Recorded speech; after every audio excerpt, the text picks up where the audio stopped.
दोस्तों, भारतीय रेलवे उत्तर प्रदेश में नई रेल लाइन बिछाने का नोटिफिकेशन जारी कर दिए हैं। सितंबर के अंत तक इस रूट पर आपको काम शुरू देखने को मिलेंगे। तो कौन ऐसे रूट है जिस पर भारतीय रेलवे ने नोटिफिकेशन जारी किए हैं और सितंबर माह से इस रूट पर आपको वर्क देखने को मिलेंगे? कहां से कहां के लिए ये ट्रैक बिछने वाले हैं? किन लोगों को ये नए रेल लाइन की सौगात भारतीय रेलवे देने जा रही है? कितना किलोमीटर का डिस्टेंस नए ट्रैक द्वारा भारतीय रेलवे कवर करने वाली है? ऐसे तो उत्तर प्रदेश में एक दो नहीं बल्कि कई रूटों पर रेलवे द्वारा काम किए जा रहे हैं और आने वाले दिनों में कई और रूट प्रस्तावित किए गए हैं जिस पर आपको आगे वर्क देखने को मिलेंगे। फिलहाल में रिसेंटली मैंने एक वीडियो बनाए थे जिसमें मैंने आपको बताए थे कि उत्तर प्रदेश में एक दो नहीं बल्कि 6000 किलोमीटर नई रेल लाइन की मंजूरी भारतीय रेलवे द्वारा दी गई है जिस पर आपको आगे चलकर वर्क देखने को मिलेंगे और कुछ रूट ऐसे हैं जिस पर आपको वर्क देखने को मिल रहे हैं। बहुत जल्द कई रूट पूरा भी होने वाले। तो चलिए इस डिटेल वीडियो को शुरू करते हैं और जानते हैं कि उत्तर प्रदेश के किस रूट पर भारतीय रेलवे वर्क शुरू करने जा रही है और कब तक काम पूरे होने वाले। दोस्तों, उत्तर प्रदेश की विकास की रफ्तार को तेजी करने के लिए योगी सरकार रोजाना नए नए प्रोजेक्ट पर काम कर रही है। अब यूपी में एक और नई रेल लाइन बिछाने के लिए नोटिफिकेशन जारी कर दिए गए हैं। रेलवे विभाग की तरफ से अपने यात्रियों को हर एक खास सुविधा प्रदान के लिए कई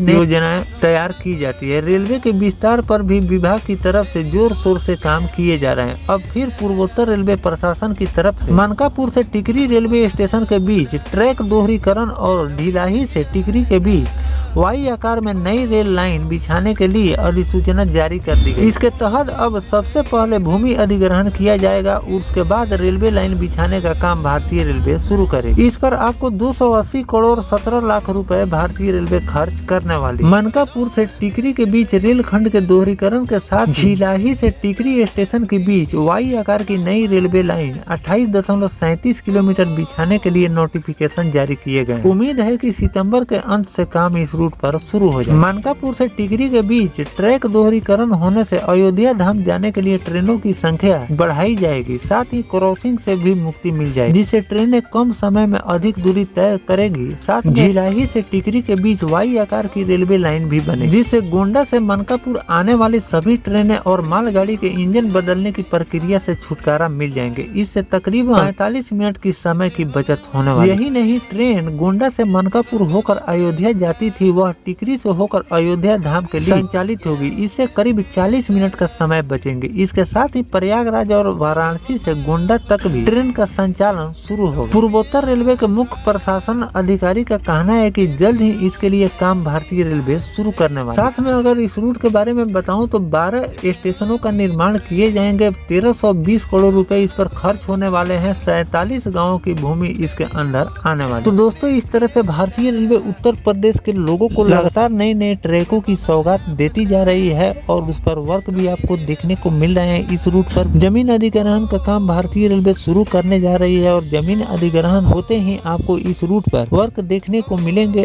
और लोगों को एक नई रेल कनेक्टिविटी मिलेगी। साथ में रेलवे के राजस्व में भी आपको वृद्धि देखने को मिलेगी। जो ट्रेनें लेट लतीफ चलती है उससे भी लोगों को छुटकारा होगा और इंजन को रिवर्सल लेने यानी कि इंजन को आगे से काट कर जो पीछे जोड़ने का जो प्रक्रिया आपको स्टेशनों पर देखने को मिलते हैं इससे भी छुटकारा मिलेंगे जिससे कम समय में ट्रेन अपने गंतव्य तक पहुंच जाएगी। तो इन सब बातों को ध्यान में रखकर बाईपास रेल लाइन का भी निर्माण भारतीय रेलवे अलग अलग रूटों पर कर रही है, जिसमें मैंने आपको वीडियो के माध्यम से कई ऐसे रूट बताए हैं जिस पर बाईपास रेल लाइन का काम भारतीय रेलवे द्वारा किए जा रहे हैं। और बाईपास रेल लाइन के साथ साथ दोहरीकरण का भी काम युद्ध स्तर पर अलग अलग रूटों पर किए जा रहे हैं ताकि ट्रेनों के क्रॉसिंग में ज्यादा समय न लगे, लोग समय से अपने गंतव्य तक पहुँचे। तो इस रूट पर भी दोहरीकरण का काम आपको बहुत जल्द देखने को मिलने वाले हैं और इस रूट पर जो भी नया वर्क रेलवे द्वारा किए जाएंगे उसकी भी जानकारी मैं आपको लगातार देता रहूंगा। फिलहाल दोस्तों, ये जानकारी आपको कैसा लगा कमेंट सेक्शन में जरूर बताइएगा। मिलते हैं किसी नेक्स्ट टॉपिक कोई नई जानकारी के साथ, तब तक अपने भाई को दीजिए इजाजत। जय हिंद, जय भारत, वंदे मातरम।